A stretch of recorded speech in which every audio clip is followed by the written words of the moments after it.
শ্রীমদ্ ভগবদ গীতায় অখণ্ড পরতত্ত্ব শ্রী ভগবান বললেন,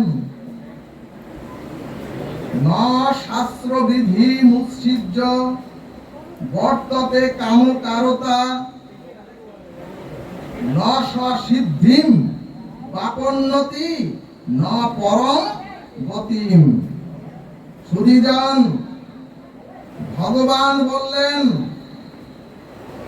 ওগো, শাস্ত্র বিধি পরিত্যাগ করে যিনি সকল্পিত অথবা যিনি মনোকল্পিত স্বতন্ত্র স্বেচ্ছাচারী আচরণ করেন, ভগবান বললেন তিনি সিদ্ধিপ্রাপ্ত হন না এবং তিনি পরম গতিও প্রাপ্ত হন না এবং তিনি পরম সুখ সত্তা থেকেও এ চরাচরে বঞ্চিত হন।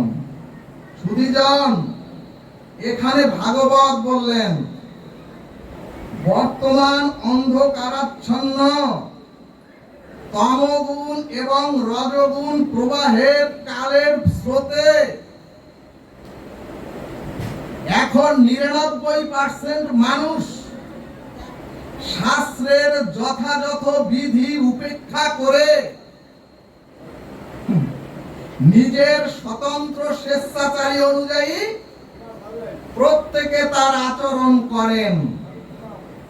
সুধীজন, যে কারণে আজ মানুষ সংসারে, আজ মানুষ সমাজে সুখ আনন্দ থেকেও বঞ্চিত এবং এখন মানুষ পরম প্রাপ্তি থেকেও বঞ্চিত।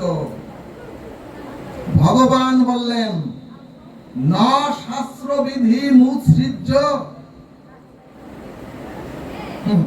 সুধীজন, বর্তমানে শাস্ত্র আছে, বর্তমানে সাধু আছেন, বর্তমানে গুরুদেব আছেন, বর্তমানে মহজ্জন আছেন, এমনকি পিতা মাতাও আছেন। সর্বোপরি শ্রী গুরুদেব উপদেষ্টাও আছেন। কিন্তু বর্তমান কালের কবলিত হয়ে প্রায় প্রতিটি মানুষ বলতে শুরু করেছেন, আমি আমার স্বতন্ত্র মতে চলি। প্রতিটি মানুষ বলতে শুরু করেছেন, আমি আমার নিজস্ব স্বাতন্ত্র মতে চলি। কিন্তু ভাগবত বললেন, এই স্বাতন্ত্র নিজস্ব মত হলো টর্নেডো ঝড়ের আগের সংকেত। অর্থাৎ হঠাৎ করে প্রচন্ড টর্নেডোতে যদি একটি গ্রামকে যেমন ভেঙে চুরে একেবারে তছনছ করে দেয়, ঠিক তদ্রূপ, ঠিক তেমনি যখনই কোনো ব্যক্তি তার স্বতন্ত্র স্বেচ্ছাচারী আচরণ করবেন, মনুষ্য প্রাপ্ত হয়ে এই চরাচরে এসে, তখন তার জীবনে ওই ঝড় টর্নেডো এসে তার জীবন কি তছনছ করে দেবে। জয় নিতাই গৌর হরিবল। ভক্তগণ, ভাগবতের খুবই দার্শনিক কথা যদি নিতে পারেন, তাহলে ভক্তিযুক্ত হয়ে যে কয়জন আছেন প্রত্যেকেই এগিয়ে যেতে পারবেন ব্রজের পথে। অর্থাৎ যিনি বলছেন আমি আমার স্বতন্ত্র অভিমতে, অথবা যিনি বলছেন আমি আমার নিজস্ব স্বতন্ত্র চিন্তা ভাবনায় আমি পথ চলি, ভাগবত বললেন তিনি হতে পারেন একজন দেশের রাষ্ট্রপতি, তিনি হতে পারেন সমাজের কোন সমাজপতি, এমনকি তিনি হতে পারেন সমাজের কোন শিল্পপতি, এমনকি হতে পারেন সমাজের একজন ক্ষমতাপতি, অথবা তিনি বিশ্ব মোড়লও হতে পারেন। কিন্তু তার অভ্যন্তরীণ সংবাদটা হচ্ছে তিনি তার কাম ক্রোধ লোভ রূপ ইন্দ্রের গোলামি করে পথ চলিতেছেন। অর্থাৎ তিনি কাম ক্রোধ লোভ রূপ রিপুর তাড়নায় অধীনস্থ হয়ে এই সমাজে বিচরণ করিতেছেন। সুধীজন, এখন আপনারা বলতে পারেন কেন গীতা ভাগবত আর সাধু গুরুর মতে চলতে হবে? ভক্তগণ, পঞ্চবটী বনে আগত মহাবিপদ সংকেত বুঝতে পেরে লক্ষণ ঠাকুর মা জানকীকে বললেন, ও মা, আমি একটি তোমাকে গণ্ডি দিয়ে দিলাম। ও মা, তুমি ভুলেও কৃপা করে এই গণ্ডির বাহিরে পা বাড়িও না। কিন্তু সুধীজন, এখন একটা প্রশ্ন আসতে পারে, লক্ষণের ওই গণ্ডিটা কি? ভক্তগণ, কুটি দশানন রাবণেরও কোনো ক্ষমতা ছিল না। ওই গণ্ডির বাইরে যদি মা জানকী একটা পা না বাড়াতেন, পৃথিবীর ভক্তি রূপ সীতাকে কোন কুটি দশাননেরও সাধ্য ছিল না হরণ করা। সুধীজন, গণ্ডির বাহিরে এক পা দেওয়ার সাথে সাথে রাবণ শক্তিমত্তায় ভক্তি দেবী অর্থাৎ সীতাকে হরণ করে নিলেন। কিন্তু সাধুজন, সাধুগুরু শাস্ত্রের গণ্ডির মধ্যে যদি আপনারা, আমি এবং ওই সীতারূপ ভক্তিও থাকতেন, কুটি দশাননেরও সাধ্য ছিল না ভক্তিকে হরণ করার। সুধীজন, ভাগবত সিদ্ধান্তে বললেন, ওগো, লক্ষণের ওই গণ্ডিটাই ছিল শাস্ত্রের বিধি বা শাস্ত্রের মর্যাদা।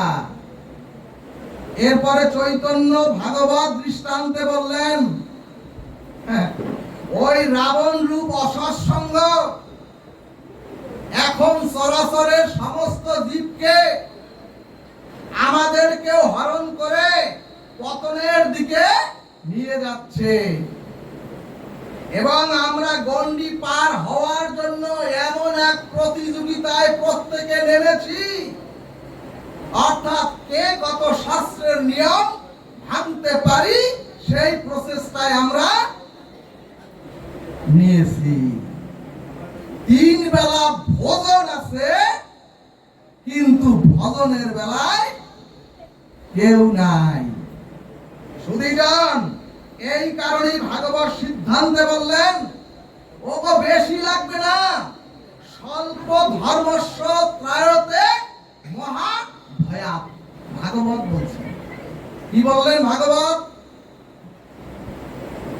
যদি স্বল্প পরিমাণেও কেহ চরাচরে দুর্লভ মনুষ্য প্রাপ্ত হয়ে ধর্মকে আশ্রয় প্রতিপালন করেন, তাহলে তার মহা ভয় হতেও তিনি পরিত্রাণ পান।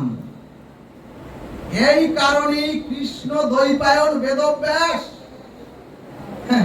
পঞ্চম বেদ মহাভারতে কৌরব এবং পাণ্ডবদের সম্মুখে এনে জগৎকে জানিয়েছেন, ধর্মকে যিনি আশ্রয় করেন, ধর্ম তাকেই রক্ষা করেন। বলো না গো, রাধে রাধে। সুধীজন, আপনারা দেখেছেন অত্যন্ত সংকটাপন্ন পরিস্থিতিতেও ওই পাণ্ডবদের বিনাশ করা যায়নি। ভগবান শ্রীকৃষ্ণ একটাই কারণ, পাণ্ডবরা, ওই পঞ্চ পাণ্ডবরা ধর্মকে আশ্রয় করেছিলেন। ভক্তগণ, এখানে যুধিষ্ঠির মহারাজ হচ্ছেন ধর্মের স্বরূপের প্রকৃষ্ট রূপ। একটু সামনে আসেন, ভক্তের বদন দর্শনে ভাগবত অটো প্রকাশ হয়ে যায়। সুধীজন, যুধিষ্ঠির মহারাজ হচ্ছেন ধর্মের স্বরূপের প্রকৃষ্ট রূপ। সামনে বয় ধর্মের স্বরূপ দেখেন, ওই মা পাছা দিয়ে গোবিন্দ মন্দিরে পাছা দিয়ে বসেছেন। মা গো নিচে এসে বসেন। সুধীজন, শাস্ত্রের ভীম হচ্ছেন ভক্তিযুক্ত বল, অর্থাৎ অধর্মের বল নয়। ভাগবত বললেন, ওগো ধর্ম, ন্যায়, আদর্শ আর সত্যের বলের প্রতীক হচ্ছেন ওই ভীম। এরপরে অর্জুন হচ্ছেন জীব আত্মার প্রতীক। এরপরে নকুল হচ্ছেন বুদ্ধির প্রতীক। আমাদের যে বুদ্ধি, এই বুদ্ধির প্রতীক হচ্ছেন ওই নকুল।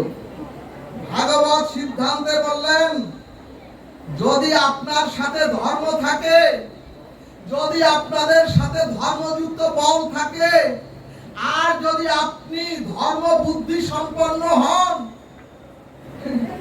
আর যদি আপনার ভিতরে ধর্মীয় শুদ্ধতা আর সদাচার থাকে, ভাগবত বললেন, তাহলে সেই জীব সত্তার ভার ভগবান নিজে গ্রহণ করেন। জয় নিতাই গৌর হরিবল। এরপরে মহাভারতের নিগূঢ় তত্ত্ব হলো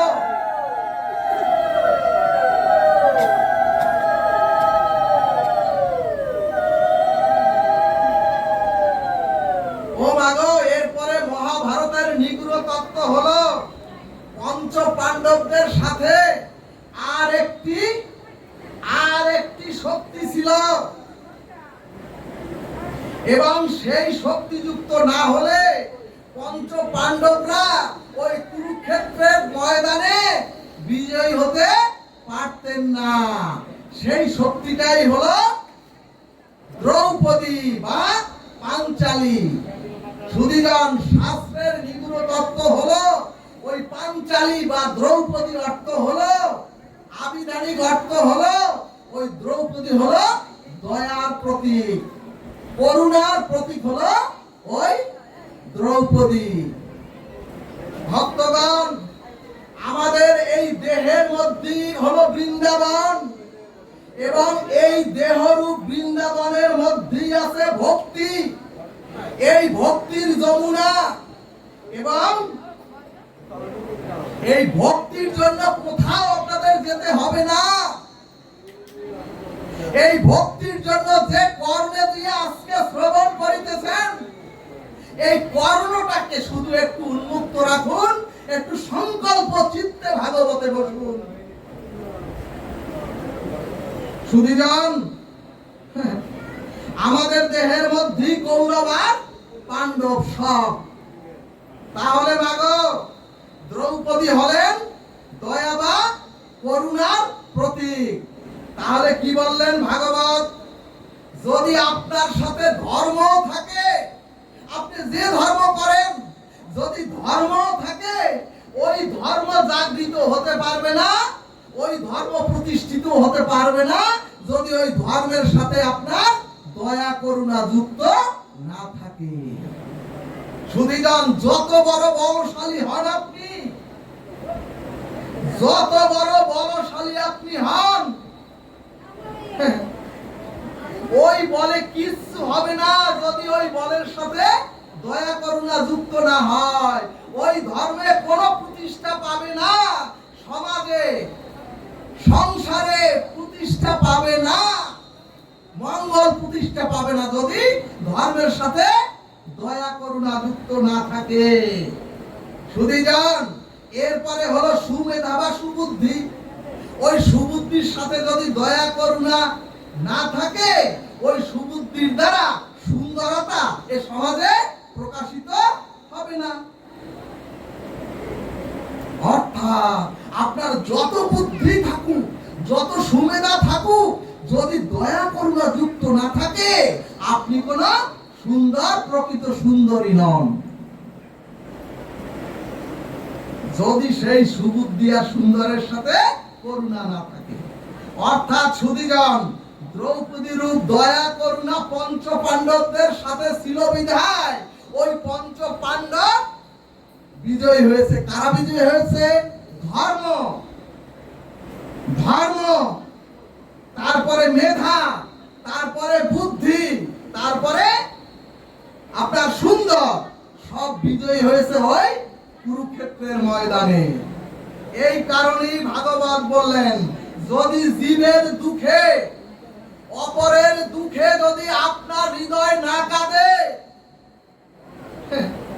অন্যের কষ্টকে যদি নিজের কষ্ট না মনে করতে পারেন,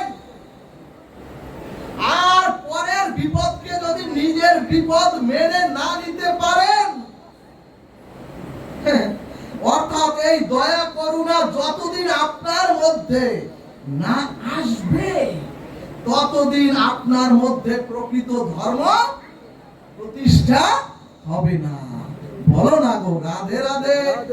ভক্তগণ, পঞ্চ পাণ্ডবদের স্ত্রী দ্রৌপদী এর প্রকৃত অর্থ হলো কি? জিজ্ঞেস করে না?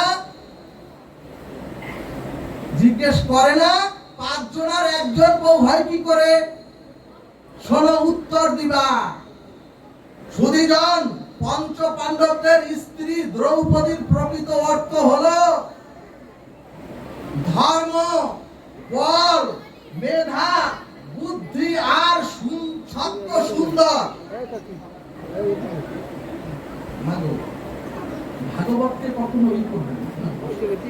সুধীজন, ধর্ম, বল, মেধা, রাধে রাধে রাধে, মেধা, বুদ্ধি আর সত্য সুন্দর, এই 5টি গুণ শক্তির সাথে যদি দয়া করুণা যুক্ত হয়, তাহলেই তারাই বিশ্বজয়ী হয় এ মহাসংসারে, এবং তারাই মহাপ্রস্থানের পথে চলে যায়। জয় নিতাই গৌর সীতানাথ প্রেমানন্দে। হরি হরি বল।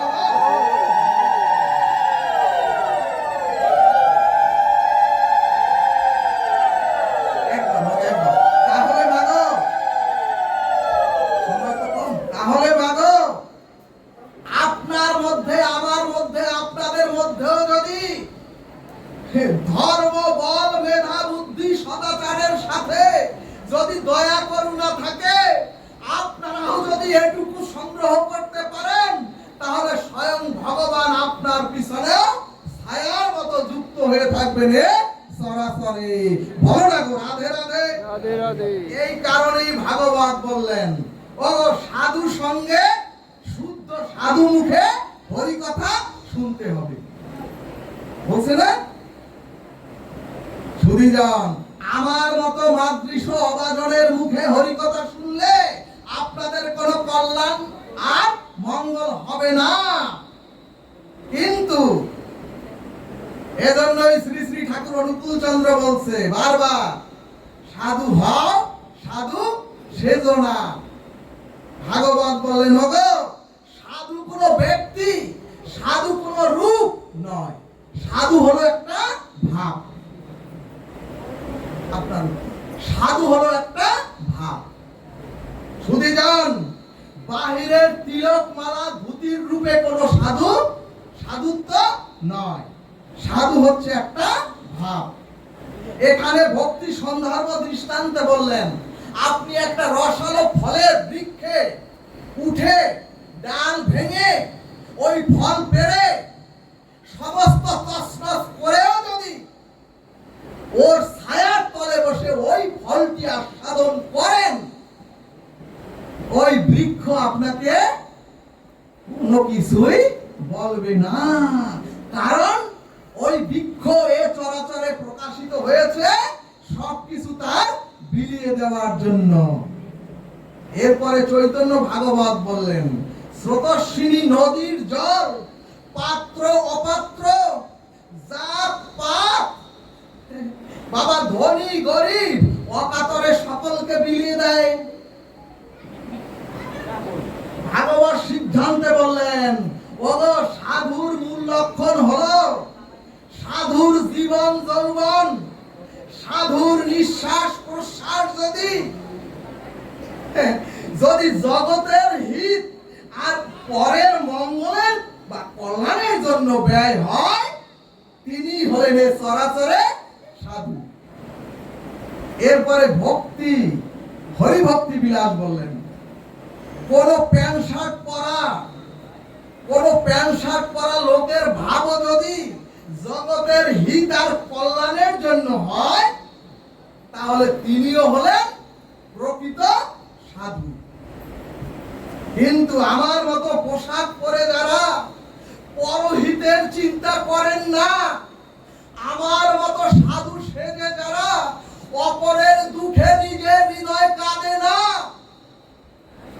পরের মঙ্গলের চিন্তা যিনি করেন না, দৃশ্যমান তাকে সাধুর বেশ দেখলেও তিনি প্রকৃত সাধু নয়। এই জন্যই চৈতন্য চরিতামৃত বললেন সর্বহিতে রতা।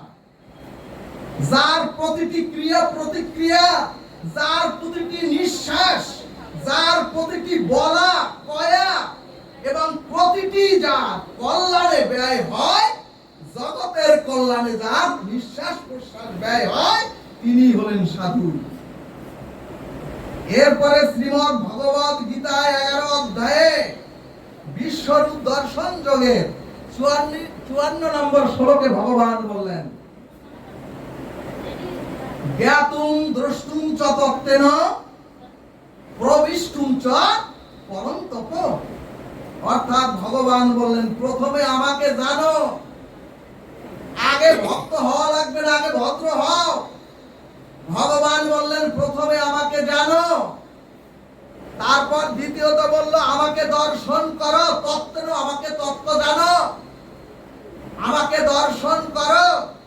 সর্বোপরি তোমার অপরাক্ষ অনুভূতির দ্বারা তুমি আমার মধ্যে প্রবেশ করো। এখানে ভাগবত সিদ্ধান্তে বললেন, আমরা ঈশ্বর সত্যকে স্বীকার করে মানি। আমরা সকলে বৈষ্ণব বলেন, মতুয়া বলেন, আর ব্রহ্মচর্য বলেন, আর ওই সাহিত্যক বলেন, যা বলেন, সেই কিন্তু ভগবানকে মানে। কিন্তু আমরা প্রত্যেকে ভগবান কে তাই আমরা জানি না। শুধিজন, ঈশ্বর সত্তাকে স্বীকার করে মানি, কিন্তু স্বরূপত তত্ত্বত অখণ্ড পরতত্ত্ব ভগবানকে আমরা সকলে জানি না।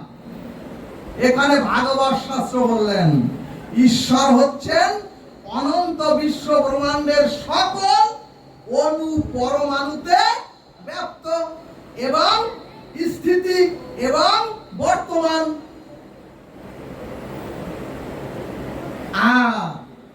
ঈশ্বর বা ওই পরমাত্মার স্বরূপ হলো, তিনি হচ্ছেন নিরাকার, তিনি হচ্ছেন সর্বব্যাপী, এবং ঈশ্বর অবশ্যই চৈতন্যময়, সৎ চিৎ আনন্দময়। অবশ্যই ভগবান চৈতন্যময়। এখন প্রশ্ন, যিনি যে বস্তু চেতন, তিনি তো সব দেখেন। যিনি সকল পরিচালনা করেন, তিনি তো সকল কিছু নিয়ন্ত্রণ। এখানে গীতা শাস্ত্র বললেন, স্থানং নিধানং বীজম অব্যয়ম। কি বললেন? ভগবান বললেন, আমি সমস্ত সৃষ্টির অব্যয় বীজ। এখানে ভাগবত বললেন, যিনি সৃষ্টি করেন, যিনি প্রতিপালন করেন, তিনি তো সমস্ত কর্মের, আমাদের সকল কর্মের তিনি সাক্ষী স্বরূপ। এখন প্রশ্ন, যিনি ঈশ্বরকে এভাবে জানেন, যিনি এভাবে ঈশ্বরকে মানেন, তিনি যদি শাস্ত্রীয় শুভমঙ্গল সৎকর্ম এ চরাচরে এসে করেন, তাহলে তার অবশ্যই শুভ ফল হবে। আর যদি তিনি অশাস্ত্রীয়, অমঙ্গল গর্হিত কাজ, অমানবিক অশাস্ত্রীয় কর্ম করেন, তার জন্য তার প্রারব্ধ কর্মফল অবশ্যই তাকে ভোগ করতে হবে। তাহলে সুধীজন, যদি আমরা সত্যি ভাবে জানতাম ঈশ্বর সাক্ষী স্বরূপ, যদি সবাই আমরা চরাচরের এভাবে জানতাম সমস্ত কর্মের নিয়ন্ত্রণ হচ্ছেন একমাত্র ভগবান, তাহলে আমাদের দ্বারা এ চরাচরে মনুষ্য প্রাপ্ত হয়ে এসে অশাস্ত্রীয় গর্হিত কাজ আর কখনো হতো না। জয় নিতাই গৌর হরি বল। তার মানে বাবা, তার মানে যারা বলছে আমরা ভগবানকে জানি, তাহলে তিনি প্রকৃত ঈশ্বরকে এখনো জানেন না। ভক্তগণ, ঈশ্বরকে জানা মানে চেতন সত্তাকে জানা, ঈশ্বরকে জানা মানে তত্ত্বকে জানা। আর যদি কেউ চেতনকে জানে, আর যদি তত্ত্ব তো একবার ভগবানকে কেউ একবার জানে, তাহলে সর্বভূতের সাক্ষী স্বরূপ ওই এই পৃথিবীতে তিনি আর কখনো কোনো গর্হিত কাজ করতে পারেন না। জয় নিতাই গৌর হরি বল। এখানে ভগবানকে জানার একটা দৃষ্টান্ত দিলেন ভগবান। ধরুন ওই বিদ্যুতের তার, ওখানে যদি লিকেজ থাকে, আর যদি কেউ অজ্ঞাত মানে অজ্ঞ হিসেবে যদি কেউ ওই লিকেজে হাত দেন, তাহলে তার অবশ্যই বিদ্যুৎ নিষ্পৃষ্ট হয়ে তিনি নিচে পড়ে ছটফট করবেন। এখন যদি ওই লিকেজে আপনাদেরকে কেউ হাত দিতে বলি, আপনারা তা কেউ দেবেন না। কারণ কি, কেন দেবেন না?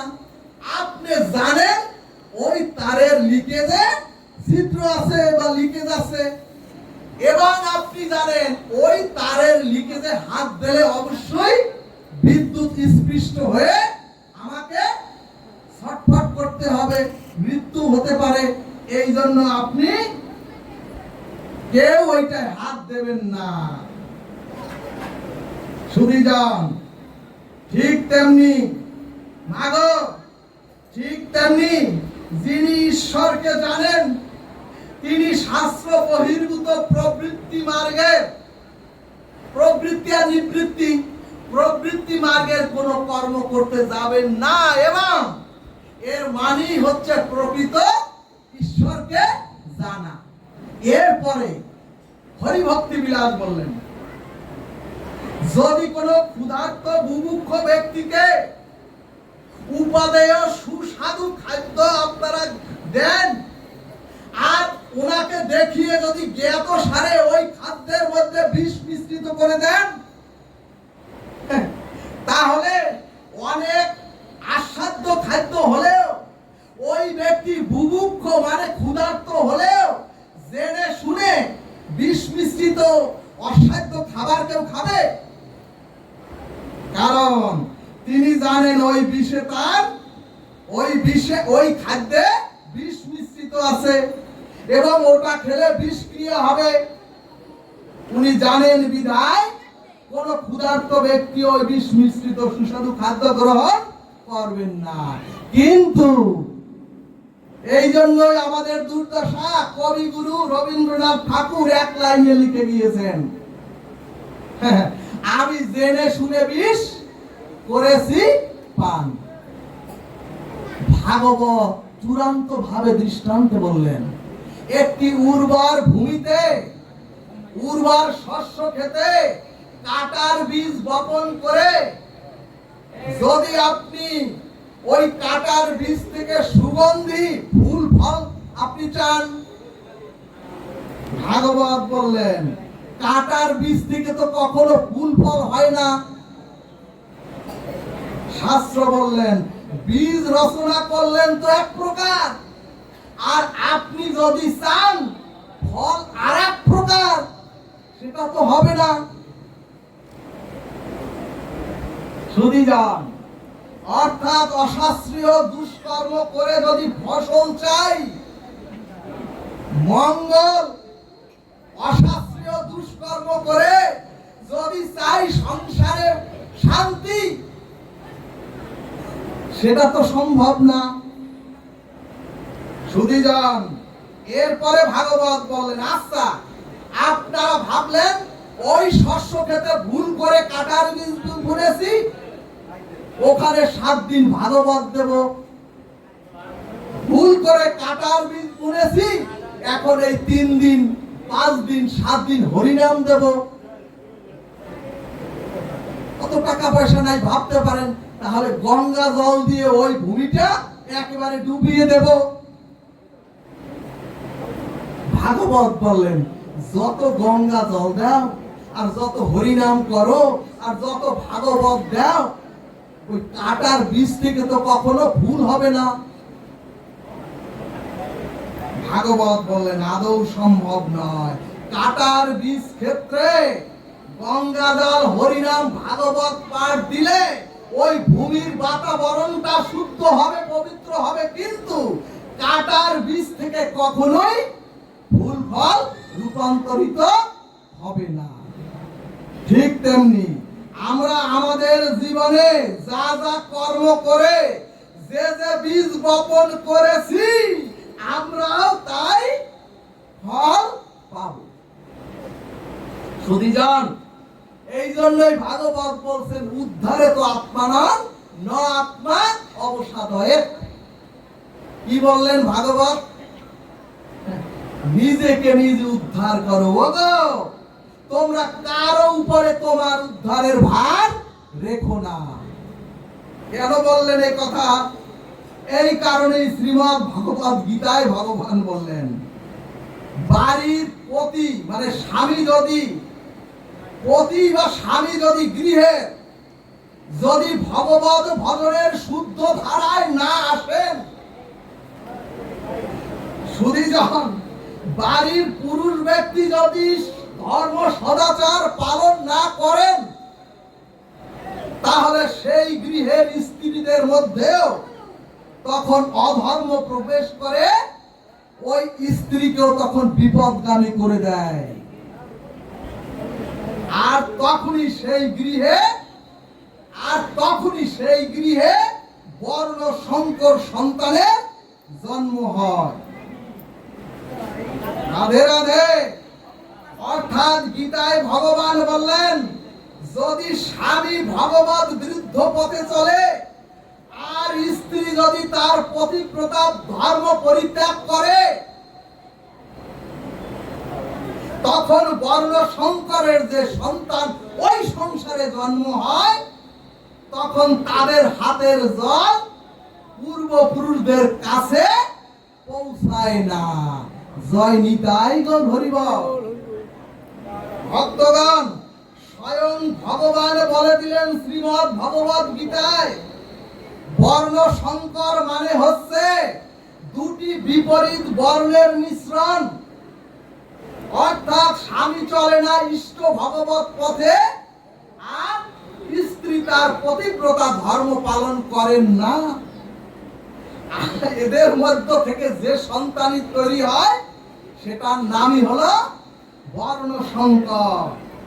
এবং সেই সন্তান জল দিলেও পূর্ব পিতৃপুরুষদের কাছে পৌঁছায় না, এবং তাদের দ্বারা শ্রাদ্ধ তর্পণ পিণ্ডাদি যাই করেন, তাদের সেই জল পিতৃলোকে পৌঁছায় না।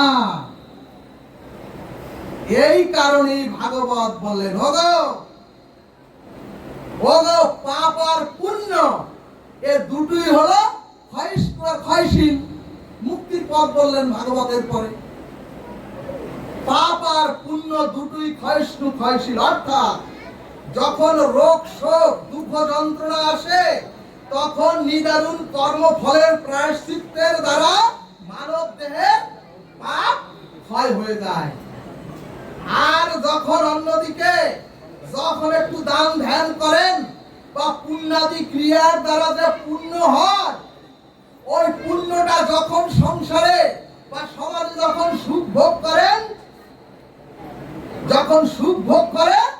তখন ওই পুণ্য ক্ষয় হয়ে যায় সুখ ভোগের দ্বারা। এই কারণে ভাগবত সিদ্ধান্তে বললেন, পাপ পুণ্য দুটোই ক্ষয়শীল ক্ষয়িষ্ণু। কিন্তু অক্ষয় অবিনাশী হলো ভগবানের ভজন রূপ এই ভক্তি।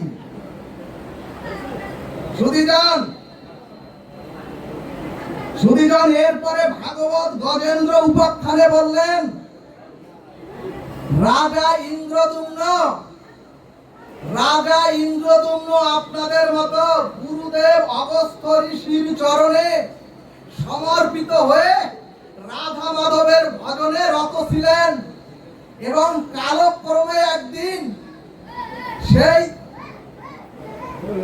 রাজা ইন্দ্রদুম্নের ভজন স্থলে এসে অগস্ত্য ঋষি এসে রাজা দুম্নের ভজন স্থলিতে এসে উপস্থিত হলেন। কিন্তু সুধীজন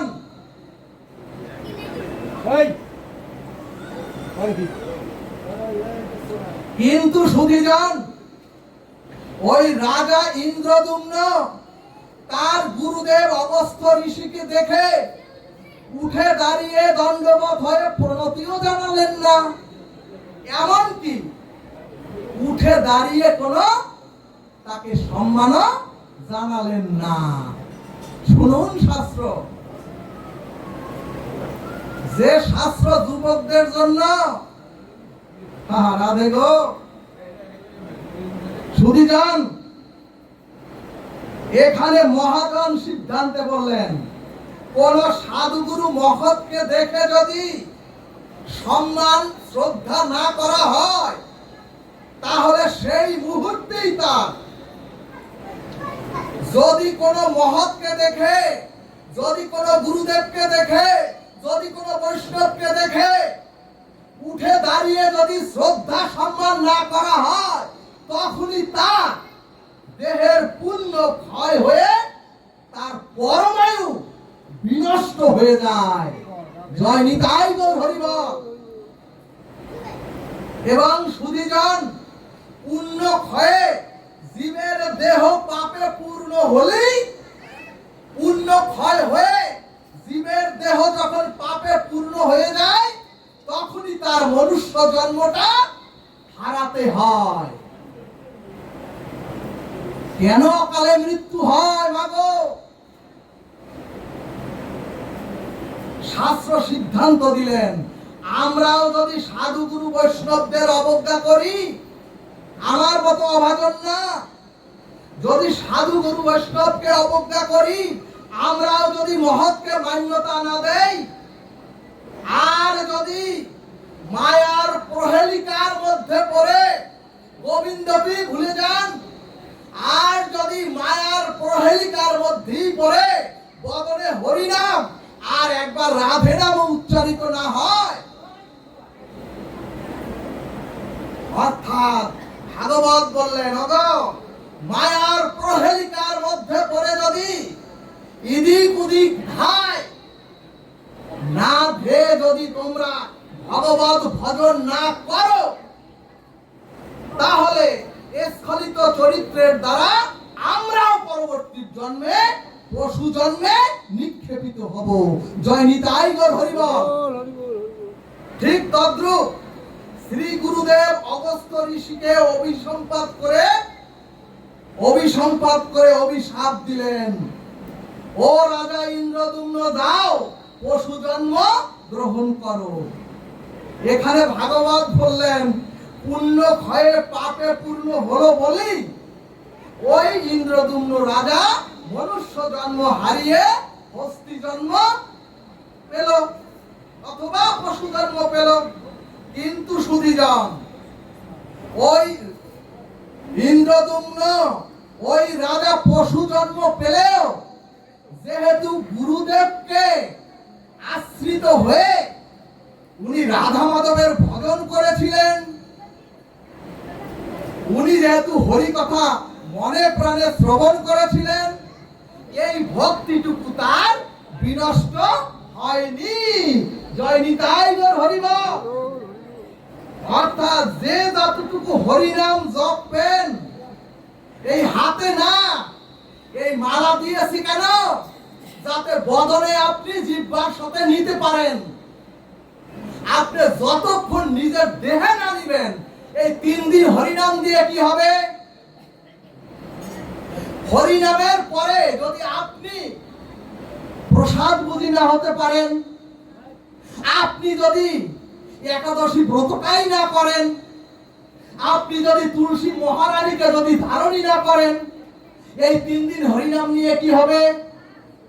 এত হরিনাম করলেন, এত দুর্গা পূজা করলেন, এত সরস্বতী পূজা করলেন, এত কালী পূজা করলেন, এত দেবীর আরাধনা করলেন, ঘরের দেবী যদি কোর্টে উঠে বলে এই পিতা মাতা কি চিনি না, এই ধর্ম মানি না, এ দিয়ে কি হবে? গৌরাঙ্গ মহাপ্রভু এত বললেন, গৃহেতে বসিয়া সাথে পাশে মিলিয়া হাতে তালি দিয়ে হরিনাম করো, কিন্তু গৃহে কোনো হরিনাম নাই, সমস্ত গৃহ নরককুণ্ড।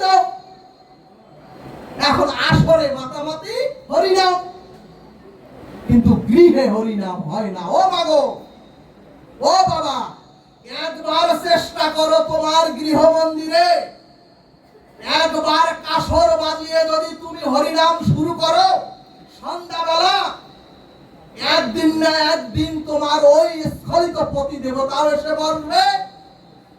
আর যিনি মনস্তাত্ত্বিক বিকৃত দেহ নিয়ে ঘুরতেছে তোমার সন্তান, ওই সন্তানও একদিন না একদিন তোমার পিছনে এসে বসবে শান্তির আশায়।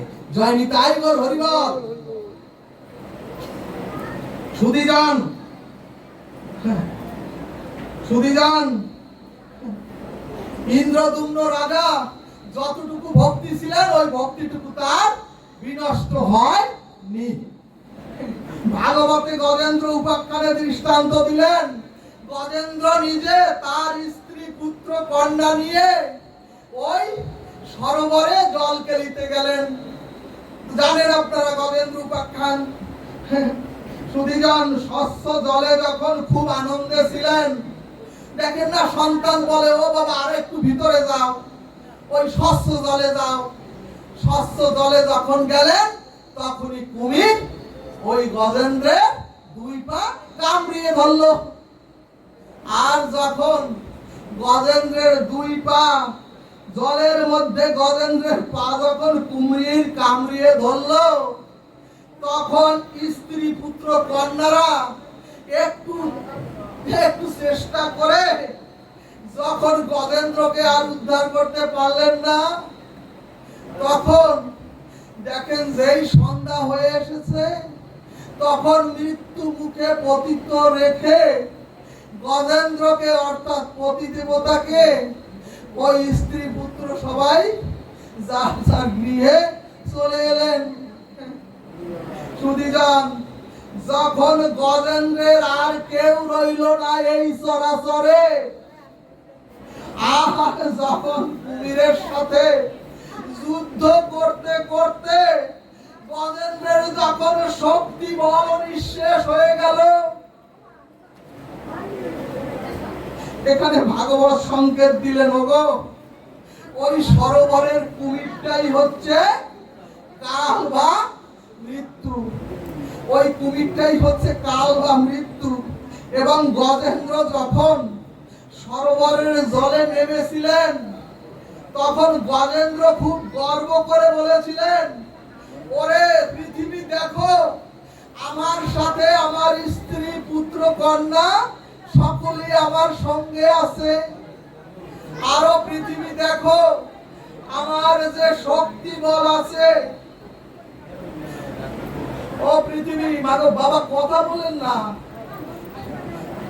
গজেন্দ্র বলছে, দেখো আমার সাথে আমার স্ত্রী পুত্র সন্তান সবাই আছে, ওরাই আমার বিপদে আমার সাথী হবে, আর ওরাই আমাকে বাঁচাবে। এরপরে গজেন্দ্র বললেন, আমার শরীরে যে শক্তি বল আছে তাতেই আমি সবার সাথে যুদ্ধ করে আমি ফিরে আসতে পারবো। ঠিক তদ্রুপ আমরাও সাধু থেকে, আপনারা দেখুন এখানে আমরাও সাধু সঙ্গকে এড়িয়ে, সাধু সঙ্গকে অবজ্ঞা করে দূরে থেকে আমরাও রাধা মাধবকে বাদ দিয়ে আমরাও চিন্তা করি, মনে মনে বহু ভাবি, আপনজন আমারও অনেক আছে, তারা আমাকে রক্ষা করবে, বাঁচাবে। কিন্তু সুধীজন, মৃত্যুরূপ কুমির। ও রাধে, ওই ছেলেটা বারবার কথা বলতেছে কেন? ও সুধীজন, মৃত্যুরূপ কুমির যখন যেদিন আমাদেরকে আঁকড়ে ধরবে, ও মাগো, যেদিন মৃত্যুরূপ মহাকাল আমাদের সম্মুখে এসে বিভৎস হয়ে দাঁড়াবে, তখন ওই মৃত্যুর সময় স্ত্রী বলেন, পুত্র বলেন, সন্তান বলেন, আর কন্যা বলেন, আর দেহবল বলেন, মৃত্যুর থেকে কেউ উদ্ধার করতে পারে না। আর মৃত্যুর সময় কেউ কাছেও থাকে না।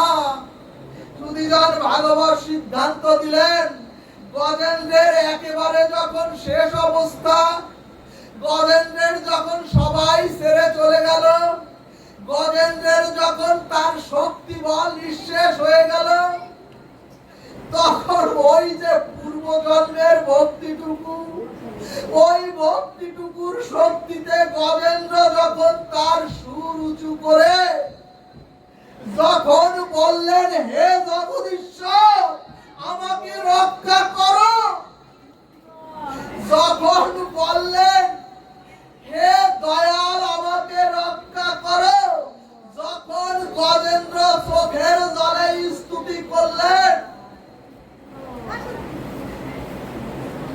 দেখুন এক এক জায়গায় কেমন করে ভক্তিতে যাওয়া যায় বলেন। আরে গোবিন্দ, ও বাবা, ভক্তের ভক্তির স্তুতিতে ভগবান সন্তুষ্ট হয়ে ওই ভগবান নারায়ণ ওই বৈকুণ্ঠ ছেড়ে, ওই বৈকুণ্ঠ ছেড়ে ভগবান নিজে এসে গজেন্দ্রকে মৃত্যুর কূপ থেকে উদ্ধার করে ভগবান নিজে তার দিব্য রথে চড়িয়ে ভক্তকে বৈকুণ্ঠ ধামে